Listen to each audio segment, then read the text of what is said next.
The players we have today are Leucadendron, Peruvian lily or Alstroemeria, got some orange ranunculus, Sweet William, and ruscus.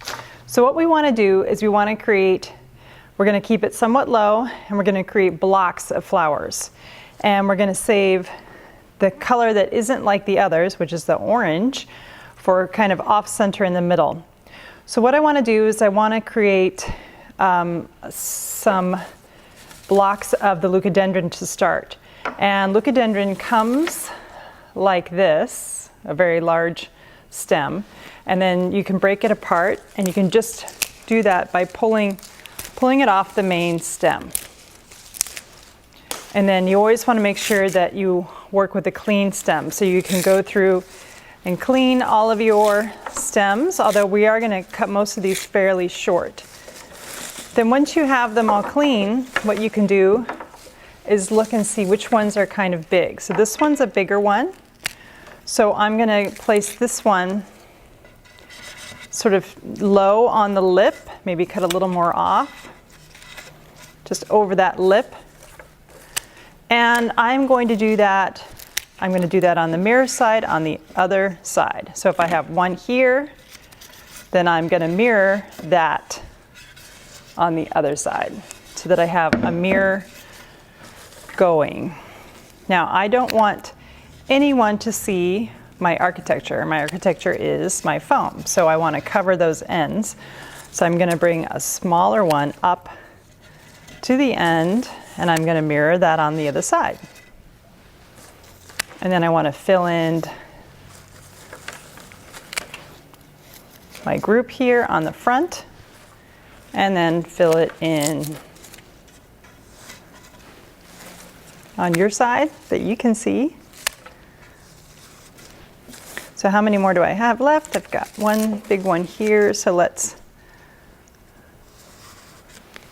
do that. And then on this side, I'm gonna bring it in. So this is fairly easy because everything just kind of goes together in a group and it creates a mass. So I have one, so I have a mirror image. Okay, so now I'm gonna go with my Peruvian lily, which is great because it's already in a lot of bunches. And I'm gonna go next to that Leucadendron. So if I place one on one side, then I could just easily go the other side. I'm cutting at an angle, cutting it pretty short so that about 1 inch or 2 inches goes into the foam. So I'm doing 3 so far on this side. So I have one, I'm going to do one in the middle. Then I want to have one kind of coming down to the front, covering that foam and bunching up over. So I want a little bit more of a bunch. So let's see, I've got 2 more. So I'm going to bring it in on this side here.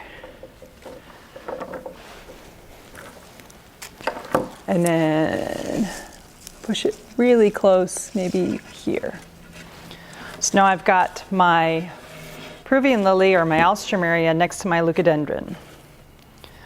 So now I have Sweet William, so we'll add that next. So we're starting from the outside in, and I'm going to take my Sweet William and I'm going to place some low in that front there, cover up that foam that you can see as the crescent dips down, and I'm going to mimic that on the other side. And Sweet William, it will bloom at different times, so you might have some in the same bunch that have bloomed a lot and some that are fresh and haven't bloomed yet at all.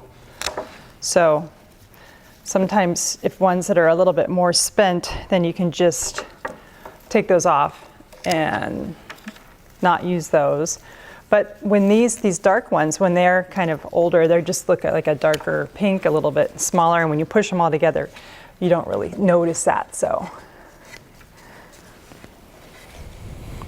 I have my Sweet William. Let's see, looks like I have a nice group there, and this side I think I need to bring a little bit up to match the side that you saw.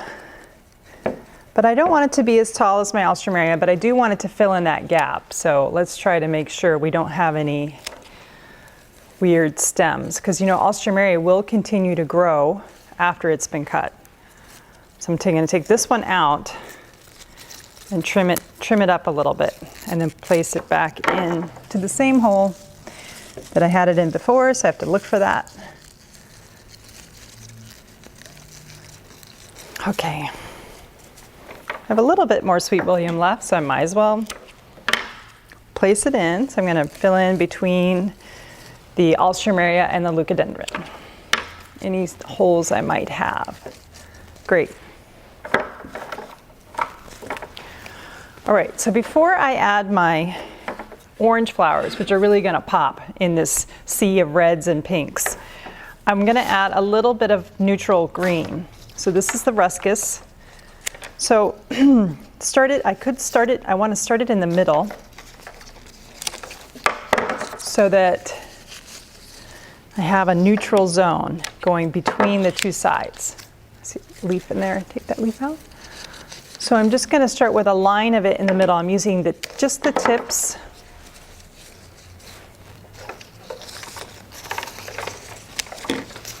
Again, cutting, I have about 2 inches.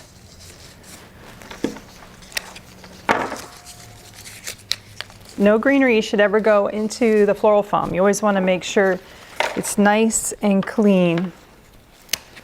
A nice clean stem. No greenery going in. Greenery meaning no leaves. Okay, so now I have a line through the middle. Now what I want to do with my greenery is I want to take those tips again, and I think I want to just have a few covering up that foam. So I'm going under my Sweet William so you don't see where that foam is, meeting the lip of the vase. You want to cover that lip. So before we add our ranunculus, I'm going around that lip of the vase. On that side, let's finish this side.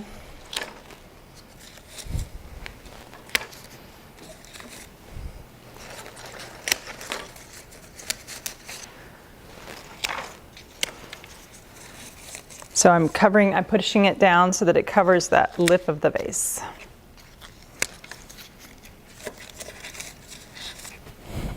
So now I should have a little bit of section on both sides where I can add these really soft stem ranunculus.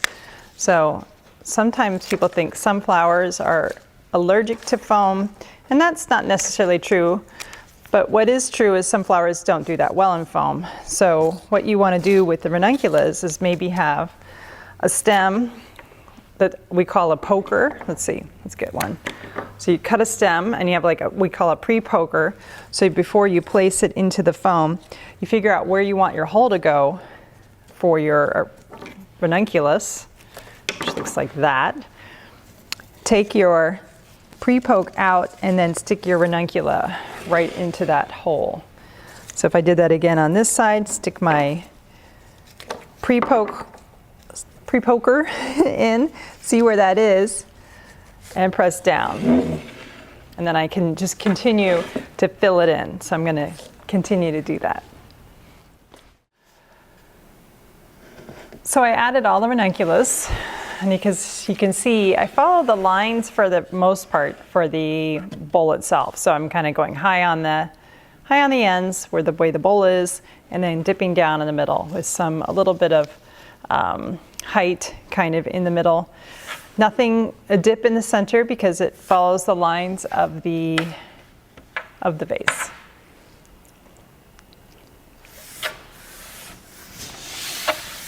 As you can see, I finished. I added the rest of my ranunculus, so I have about 7 on each side, and hopefully they'll continue to open up. The Alstroemeria is going to grow, so that's going